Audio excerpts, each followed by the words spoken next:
К победе по следам войны. Подготовка к главному событию года продолжается. В Ильхотово прошел 4-й сбор кадетских классов и военно-патриотических объединений. В этом году на турнир приехало 9 команд. Это своеобразный рекорд, если учесть, что на первом слете их было всего 3. Более 120 юных армейцев из Северной Осетии, Кабардино-Балкарии и Минеральных вод почтили память героев возле монумента защитникам села. Место проведения сборов выбрано не случайно. Кировский район – родина 4 героев Советского Союза, 3 героев социалистического труда. Здесь, у Ильхотовских ворот, в 1942 году в результате ожесточенных боев советские воины остановили полчища фашистских войск. Волнительный праздник. Глядя на эту красивую молодежь, чувствуешь, что они достойные наследники поколения победителей Великой Отечественной войны.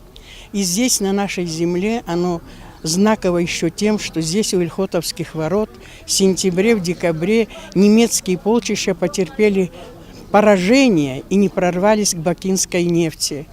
И мы благодарны всем, кто сделал нам эту победу. Проблема патриотического воспитания подрастающего поколения сегодня одна из наиболее актуальных. Ей уделяют особое внимание. О подвигах былых лет ребятам рассказывают сами фронтовики. Ветеран Великой Отечественной войны Хизир Гулуев был среди тех, кто участвовал в кровопролитных боях у Ильхотовских ворот. Теперь он лично присутствует почти на каждом мероприятии и общается с новым поколением, будущими защитниками страны.